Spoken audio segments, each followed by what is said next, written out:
Hello, and welcome to another session of the Remodelers Advantage Build Aid Conference. I'm your session host, Rose Grabowski, Chief Technologist with Remodelers Advantage.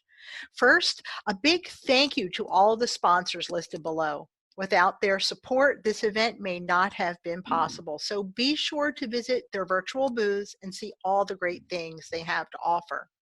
Next, let me point out below you'll see a chat tab. If you have any questions during the presentation, you can enter them here, and we will try to get to as many of those as we can after the conclusion of the session. So now let's get started. This session, what does leadership look like when the outcome is wildly unknown, by Otogawa-Anschel. This is going to be some hard truths, no sugarcoating, no doom and gloom, no platitudes and vague messages. We are business owners. We stand at the edge of the cliff and peer into the abyss. We chart the course and our people follow. We may be crumbling inside, but we don't have the luxury of giving up. Leadership is never easy. Taking decisive action in the fog is definitely challenging. So, where do we point the ship? How do we take care of our people? How do we evolve to thrive in a new landscape? The proposition is radical. Michael is a nationally recognized expert on business and building science in remodeling and building. He writes, trains, and speaks for various publications and events around the world. His building assemblies have been in numerous publications, including the U.S. Department of Energy. Michael is the owner of AO Design Build, an award-winning nationally celebrated design build and architecture firm, and CEO of Verified Green Incorporated, which consults with local government, product manufacturers, suppliers, builders, and architects on green building. So I give you Otogawa-Anschel. Morning, everybody. I'm coming to you live from my living room, which is also where we've got a little construction. So if you hear a hammer or a drill in the background, bear with me. This is new for all of us. It's a great privilege to be with you today. This has been an incredibly challenging talk to develop. Everything is so fluid, and I question what I could give to you that would be of value. I reached out to many of you and have been so humbled and grateful by the outpouring of honesty, support, love, and gratitude. You have all helped me find the focus that I was struggling to find and the words to give back today. Many of us have navigated tough challenges, recessions, natural disasters, technology changes, labor shortages.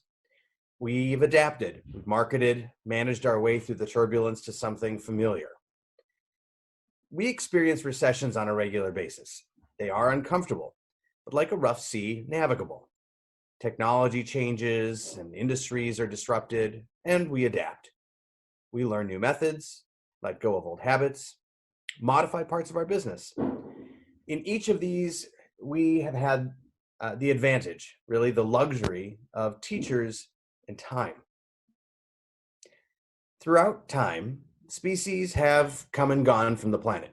To quote the very quotable Bill Reed, less than 3% of species survive from one age, one epoch to the next. Those that did survive had one trait in common, and that trait was the ability to adapt. I've used my dear friend's quote numerous times over the last decade in my own skater shorthand, adapt or die. But today, it is insufficient. In the book, It's a Wonderful Life by the esteemed Jay Gould, we learn about the Burgess Shale, a giant slab of rock that formed more quickly and captured so many of nature's failed experiments, species that never made the greatest hits of extinction like Tyrannosaurus rex and Stegosaurus. There is a diversity of life so broad and bizarre that Gould notes many lineages did not adapt. Rather, they went completely extinct. The famously misquoted Charles Darwin was attributed the line, "the survival of the fittest," popular in so many self-help business books. However, in actuality, he said adaptation, mutation, and evolution were the hallmarks of a species' survival. Adaptation mutation, evolution. You asked for hard facts, so here we go. The novel coronavirus, COVID-19, or SARS-2, has adapted to cross species. A difficult task for a virus. It has mutated over 22 times since it was discovered in December of 2019. Unlike its less successful cousins, it has evolved to be easily transferred and has a high rate of successfully not killing its host. The US and most of Europe failed to take it seriously and learn from our more experienced neighbors across the Pacific who've dealt with this kind of thing and know that suppression of a virus is crucial. South Korea, a democracy with almost 10,000 cases, lost 142 people over 4 months and effectively stopped it. Hong Kong, a city of 14 million, lost 6 people and tested over 250,000 in the first month. The US has performed less testing than most countries, has over 127,000 cases as of the time that I wrote this yesterday, and over 2,500 deaths. The Gates Foundation predicts that the peak is yet 8 weeks out. So, what can we learn? And how will we lead? Hundreds of thousands of people will die, maybe millions. Some from COVID-19 directly, and some from heart attack, some from pneumonia, who would otherwise receive care. Those with MS, those undergoing cancer treatments, and those with compromised immune systems will not receive the care that they need. What is in place for your staff? Are they prepared? And how will we lead? The economy will shudder. The value of the dollar will weaken as we print more money. The president will say something stupid. Politicians will posture and pundits will run their mouths. Frankly, I welcome the challenge of navigating something as simple as a recession. Some states have shelter-in-place orders. Some states have residential construction listed as a critical industry sector right now. This will get more restrictive. This will continue until June at the earliest. We might be back to work in August. This is not a recession. The recession is what we will be navigating in the fall. So what is your long-term financial plan? Can you shut down and restart? How will we lead? So we have a 4 to 8 month problem that will take lives, be traumatic, and then a recession. Got it. Now we can get to work on a solution. We humans exist to thrive. One of my favorite books is called The Life and Death of Planet Earth, written by an evolutionary biologist and a geologist, which is an unlikely collaboration. They use the Earth's history and trajectory to predict with reasonable accuracy, we think, what the next 500 or so million years will look like. Spoiler alert, the planet dies. But this isn't a call to give up. It isn't an excuse to walk around telling people, hell, we're all going to get the damn virus, or, well, dying's cheaper than living, or might as well shut her down. It is not a reason to shut your doors and give up. The lesson of that scientific exploration is less about the inevitable and more the value and preciousness of this very unusual moment in history. This sliver of time in which the Earth's environment can support human life is a gift for us to make the most of. It was this book that was pivotal for my understanding the value of the green building movement, even if many of its supporters didn't get it. The Earth doesn't need saving. What an arrogant position to take anyway, to think that a planet needs humans. It's the humans that need saving. It is the fragile and temporary ecosystem that we must manage. in order to extend our capacity to thrive as a species. But we don't get to take any day for granted. And what we do for people. Our purpose is not to survive. Our purpose is to thrive. And we do not thrive as individuals. We thrive as a community. So what can we learn from the past? And how will we lead the future? In 2007, sitting in a meeting with Kermit Baker, I was presented with a possibility for a massive unraveling of a global economy. Waves that would ripple forth and disrupt things on a scale we hadn't seen. To survive would take more than hopes and prayers. It would take purpose and intentionality. We already had two competitive edges. One, we kept salaries lower, did not pay commission, emphasized a profit-sharing structure, and had a company reinvestment fund. With lower overhead, we were leaner, and we had a healthy cushion of operating capital. And two, we were leaders in the green building movement, which meant that the community appreciated us for reasons beyond craftsmanship or pricing. As companies contracted and laid people off, we kept our workforce. As company pulled their advertising budgets, we expanded ours from 5% to 10% of our gross revenue. We bought the back cover of local magazines and newspapers. We made a show of strength and confidence in a period of uncertainty. We raised our rates. With less work, we needed to maintain our net profit.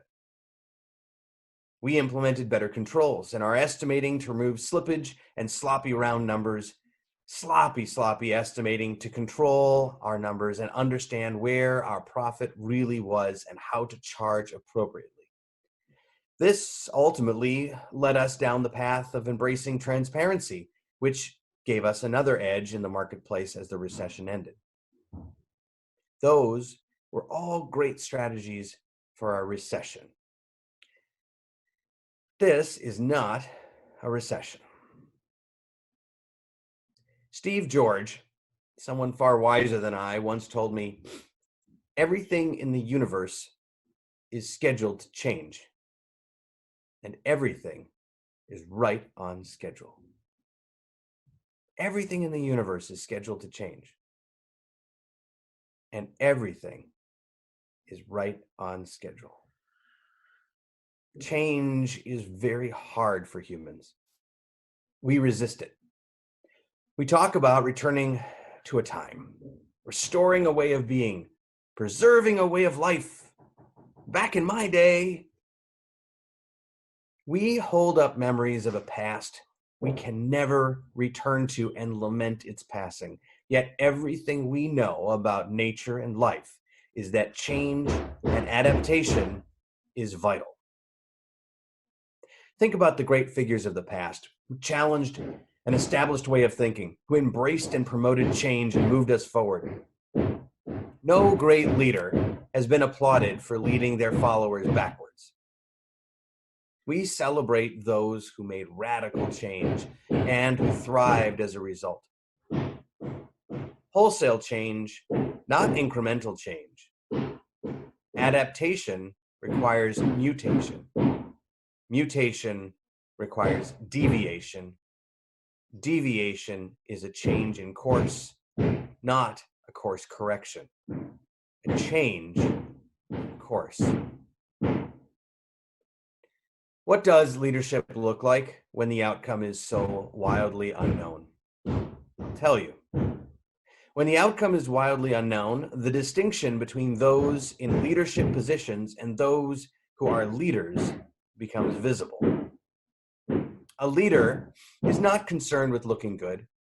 Not that they don't care about grooming. No, they are not concerned with looking good, which is to say, they are okay with being wrong. A leader surrounds themselves with people who are smarter, braver, wiser, and listens with an open heart. A leader's ego is not fragile. It is not a hungry ego. A leader knows who and what they are and live comfortably in that skin. A leader does not know all the answers. A leader asks questions. A leader asks to be shown their blind spots and appreciates those who reveal flaws in their plans. A leader has an open heart that cares first for the people around them, the community that supports them, and the world we share. When the outcome is wildly unknown, a leader is scared. A leader is afraid. A leader cries. When the outcome is wildly unknown, leadership is recognizing the concerns and fears of your staff, their families, the fears of your clients, the fears of your community, and asking, how can I be of service? We, you and I, we are leaders. We are the ones who stare into the abyss and find a path forward, not by knowing more than anyone else, but by embracing the possibilities of the moment and moving forward.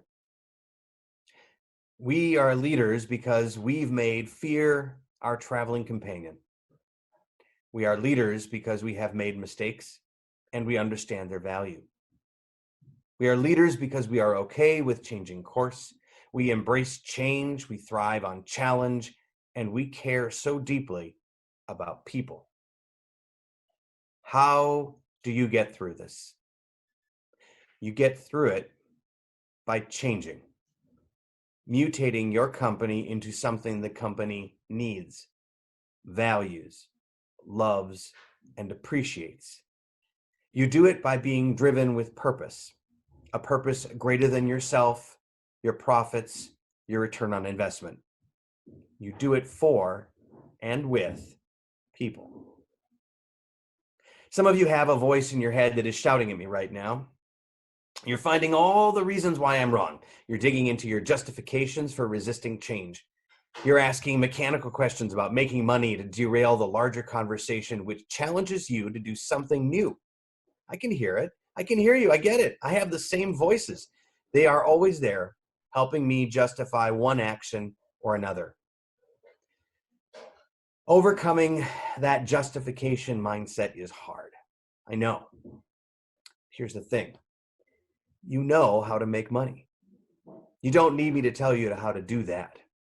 You are smart, talented, successful, awesome, and amazing people. You already know that. I am creating a possibility with you that asks that we tap into something richer and more powerful than shingles and siding. Here's an example. My company used to be a restoration company. Then we became a remodeling company. Then we became a design build firm. Then we added architecture. And then we realized that as long as we were a remodeling company, a building company, an architecture firm, then that was all we could be. So we changed. We gave ourselves a purpose that begins with people. Now, we are a company devoted to improving the health and well-being of our clients and the community using the tools of design, architecture, and construction. We are a company that provides a space for our staff to pursue their passion for creative design and outstanding craftsmanship. A company devoted to people's happiness. As a company devoted to people's happiness, we are free from constraints implied by an industry and a label. We have the power to be anything we imagine. This is how we will not just survive COVID-19. This is how we will thrive. Let me talk about fear before I leave you. I want to give you a tool, something that you can use. I call it Friending Your Fear. It's a tool for dismantling inauthentic fear. Inauthentic fear is the fear of anything that isn't physically happening to you in the moment. Fear of swimming in the ocean because of sharks is inauthentic fear. A shark trying to bite your leg, authentic. Think about your business right now. What are you afraid of? Laying people off? Losing the business? Okay. Then what? Your people lose their jobs? Your clients are mad at you? Okay. Then what? You apologize? You've let people down? Are you embarrassed? Okay. Then what? You can see where this is going. Take that line of questioning as far as you can until you get to the heart of it. The real fear. It will be uncomfortable. You might feel like crying. When you find that fear, give it a name. Something like Fred, Jane, Wednesday, I don't care. A named and known fear loses its power. Fear works best when it has no form and no name. Hold it. Get good with it. Keep it in your sights. Share it with your people. You're not in this alone. With that fear no longer driving the ship, what possibilities are suddenly in front of you? What are you now free to lead your team to explore? The outcome is wildly unknown, and leadership looks like you. I want to thank you for your time. I want to thank you for your listening and your hearing. I'm excited by what you're inspired to create. And if you have ideas for me, I would love to hear them with you. Thank you very much. Well, thank you, Michael. That was a fantastic session, really thought-provoking. And I want to thank each of you for attending. Before you leave, please click the survey tab below and provide feedback on this session. And be sure to visit the Sponsors Pavilion to see what great things they have to offer. As I mentioned, Michael will be available in the Speakers Lounge to answer any questions you've submitted. You'll find a link to the Speakers Lounge in the navigation bar above. This is your last chance to ask those questions. Thank you again for attending, and I look forward to seeing you at the next session.